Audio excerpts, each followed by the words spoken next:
Semester 2, Core Paper 4, Subject name Political Process in India. First chapter, Party System in India.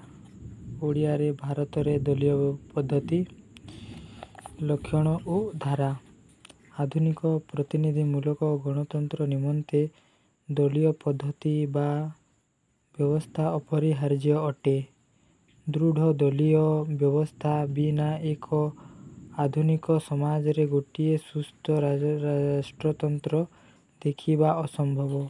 ଗଣତାନ୍ତ୍ରିକ ଶାସନ ବ୍ୟବସ୍ଥାର ବିକାଶ ଓ ସ୍ଥିରତା ନିମନ୍ତେ ଦଳୀୟ ବ୍ୟବସ୍ଥା ଏକ ଉତ୍ପ୍ରେରକ ରୂପେ କାର୍ଯ୍ୟ କରେ। 1950 ମସିହାରେ ନିଜର ପ୍ରଜାତାନ୍ତ୍ରିକ ସମ୍ବିଧାନ କାର୍ଯ୍ୟକାରୀ ହେବା ଠାରୁ ଭାରତ ଦଳୀୟ ବ୍ୟବସ୍ଥା ଏକ ସ୍ୱତନ୍ତ୍ର ଦୃଶ୍ୟପଟ ଉପସ୍ଥାପନ କରେ। ଭାରତ ଭଳି ଏକ ଅଶିକ୍ଷିତ ଓ ଦରିଦ୍ର ରାଷ୍ଟ୍ରରେ ଆଦ୍ୟରୁ ସାବାଲକ ଭୋଟ ପ୍ରଥା ପ୍ରଚଳନ କରିବା ଏକ ସଚେତନ ଓ ସାହସିକ ପରୀକ୍ଷା ନିରୀକ୍ଷା ଥିଲା।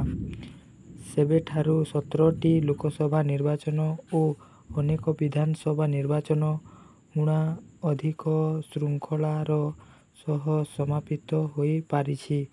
ତେବେ ଏହା ସ୍ୱୀକୃତ ଯେ ଦଳୀୟ ବ୍ୟବସ୍ଥାରେ ଭାରତୀୟ ଅଭିଜ୍ଞତା ଉଲ୍ଲେଖଯୋଗ୍ୟ ସଫଳତା ହାସଲ କରିପାରି ନାହିଁ। ରାଜନୈତିକ ଦଳମାନଙ୍କର ବ୍ୟାପକ ବିଭାଜନ ଓ ସେମାନଙ୍କ ମଧ୍ୟରେ ରାଜନୈତିକ ଭଙ୍ଗାଢଙ୍ଗା ଲାଗି ରହିଛି।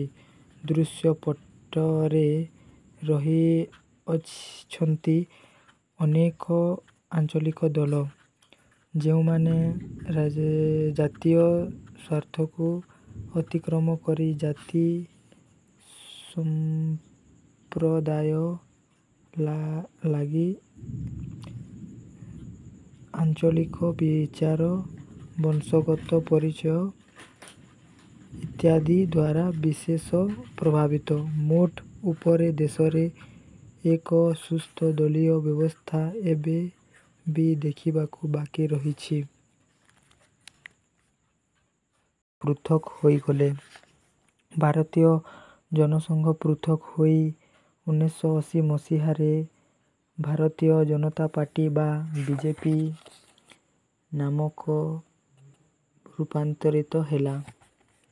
ସେବେଠାରୁ ଭାରତୀୟ ରାଜନୀତିରେ ବିଜେପି ମୁଖ୍ୟ ଦକ୍ଷିଣପନ୍ଥୀ ଦଳ ହୋଇ ରହିଆସିଛି। ଏହି ଦଳ ହିନ୍ଦୁ ନବ୍ୟପାରମ୍ପରିକ ମୂଲ୍ୟବୋଧ ଓ ଅର୍ଥନୈତିକ ରକ୍ଷଣଶୀଳତାର ଏକ ମିଶ୍ରଣ।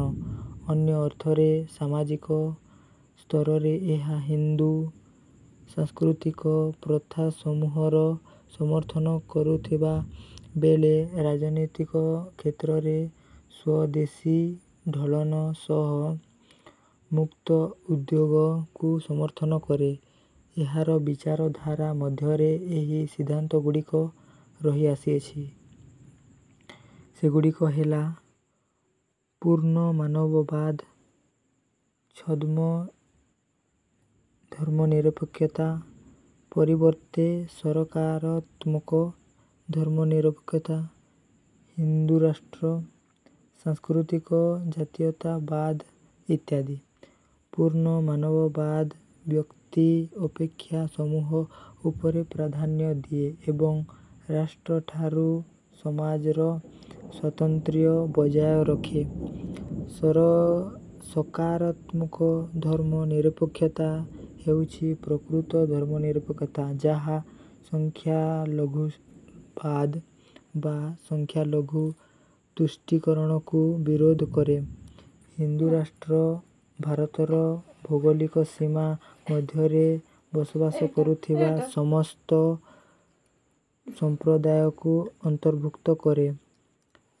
ସାଂସ୍କୃତିକ ଜାତୀୟତାବାଦ ଗୋଟିଏ ଦେଶ, ଗୋଟିଏ ଜାତି, ଗୋଟିଏ ସଂସ୍କୃତି ଏବଂ ଆଇନର ଶାସନରେ ବିଶ୍ୱାସ କରେ।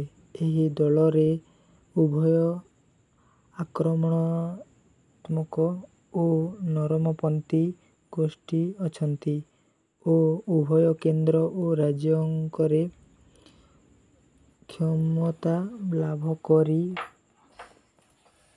ପରେ ଆକ୍ରମଣାତ୍ମକ ହେବାରେ ଅପେକ୍ଷା ଏହା ଅଧିକ ମସୃଣ ହୋଇଛି।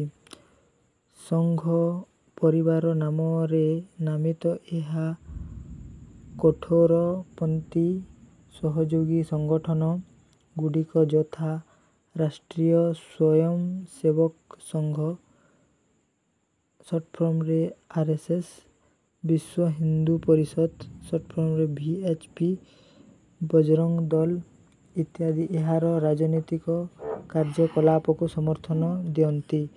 ଏକ ଉଚ୍ଚ ଜାତିର ବିଶେଷତଃ ଏକ ବ୍ରାହ୍ମଣବାଦୀ ହିନ୍ଦୁ ଦଳକୁ କ୍ରମଶଃ ମୁକୁଲି ଆସି ଏହା ଏକ ସାର୍ବଜନୀନ ଦଳ ମର୍ଯ୍ୟାଦା ପାଇବାରେ ଲାଗିଛି। କେନ୍ଦ୍ରପନ୍ଥୀ ଦଳ ଇଂରାଜୀରେ ଦି ସେଣ୍ଟ୍ରିଷ୍ଟ ପାର୍ଟିସ୍। ସମ୍ପ୍ରତି ଭାରତର ମୁଖ୍ୟ କେନ୍ଦ୍ରପନ୍ଥୀ ଦଳ ହେଉଛି କଂଗ୍ରେସ। ଜନତା ଦଳ ଏକ କେନ୍ଦ୍ରପନ୍ଥୀ ଦଳ ହୋଇଥିଲେ ମଧ୍ୟ ଏହା ବହୁଧା ବିଭକ୍ତ ଏବଂ ଏହାର ମୂଳ ସତ୍ତା ବିଲୁପ୍ତ ପ୍ରାୟ। ଗୋଟିଏ କେନ୍ଦ୍ରପନ୍ଥୀ ଦଳ ବୈଚାରିକ ଦୃଷ୍ଟିରୁ ମଝି ରାସ୍ତାକୁ ଆପଣାଇଥାଏ, ଯାହା ମୁଖ୍ୟ ଜାତୀୟବାଦ, ଧର୍ମନିରପେକ୍ଷତା ଇତ୍ୟାଦିକୁ ସମର୍ଥନ କରେ। 1950 ଦଶକରୁ 1970 ଦଶକ ମଧ୍ୟଭାଗ ପର୍ଯ୍ୟନ୍ତ କଂଗ୍ରେସ ଏକୁଟିଆ ଭୋଟ ରାଜନୀତିରେ ଆଧିପତ୍ୟ ବିସ୍ତାର କରିଥିଲା। ତାପରେ 1977ରୁ 1979 ପର୍ଯ୍ୟନ୍ତ ଜନତା ପାର୍ଟି, ପୁଣି କଂଗ୍ରେସ, ଲୋକଦଳ କଂଗ୍ରେସ 1989ରେ ଜନତା ଦଳ ନେତୃତ୍ୱରେ ଜାତୀୟ ସାମ୍ମୁଖ୍ୟ ଏହିପରି କ୍ଷମତା ଦଖଲ କରିଥିଲେ। 2004ରୁ 2014 ପର୍ଯ୍ୟନ୍ତ କଂଗ୍ରେସ ବି କ୍ଷମତାରେ ଥିଲା। ତାପରେ ବାମପନ୍ଥୀ ଦଳ ଇଂରାଜୀରେ ଲେଫ୍ଟ ୱିଙ୍ଗସ୍ ଅର୍ ଲେଫ୍ଟିଷ୍ଟ ପାର୍ଟିସ୍। ଜାତୀୟ ସ୍ତରରେ ଉପସ୍ଥିତି ହାଜିର କରୁଥିବା ମୁଖ୍ୟ ବାମପନ୍ଥୀ ଦଳ ଗୁଡ଼ିକ ହେଉଛି CPI, CPIM ଓ ଫରୱାର୍ଡ ବ୍ଲକ। RSP ପରି ଅନ୍ୟ ଦଳଗୁଡ଼ିକ ରାଜ୍ୟ ସ୍ତରରେ ପ୍ରଭାବଶାଳୀ। CPIMର ଆଞ୍ଚଳିକ ପକେଟ ଗୁଡ଼ିକ ହେଲା କେରଳ, ତ୍ରିପୁରା, ପଶ୍ଚିମବଙ୍ଗ। CPIMର ପୂର୍ବତନ ସୋଭିଏତ ରୁଷିଆ ଓ CPIର ଚୀନ ସହ ଭ୍ରାତୃତ୍ୱ ସମ୍ପର୍କ ରହି ଆସିଥିଲା। ବୈଚାରିକ ପାର୍ଥକ୍ୟ ଏବଂ ରୁଷ ଅଥବା ଚୀନ ସହ ସମ୍ପର୍କକୁ ନେଇ ତଥା ଭାରତ-ଚୀନ ଯୁଦ୍ଧରେ ପକ୍ଷର ସମର୍ଥନ ପ୍ରସଙ୍ଗ ଉପରେ CPIର ବିଭାଜନ ଘଟି 1964 ମସିହାରେ CPIM ଜନ୍ମ ନେଇଥିଲା। ବାମପନ୍ଥୀ ଦଳଗୁଡ଼ିକ ସାମ୍ୟବାଦ ଆଦର୍ଶରେ ଏକ ବିଶେଷତଃ ମାର୍କ୍ସବାଦ ଦ୍ୱାରା ଅନୁପ୍ରାଣିତ। 1990 ଦଶକରେ ଏହି ଦଳଗୁଡ଼ିକ ଜାତୀୟ ଆମୁଖ୍ୟ ନ୍ୟାସନାଲ ଫ୍ରଣ୍ଟ ଓ ମିଳିତ ସାମ୍ମୁଖ୍ୟ ୟୁନାଇଟେଡ୍ ଫ୍ରଣ୍ଟ ଗଠନ କରିବାରେ ପ୍ରମୁଖ ଭୂମିକା ନେଇଥିଲେ ଏବଂ ପ୍ରତ୍ୟକ୍ଷ ବା ପରୋକ୍ଷ ଶାସନ କ୍ଷମତା ଅଧିକାରୀ ହୋଇଥିଲେ।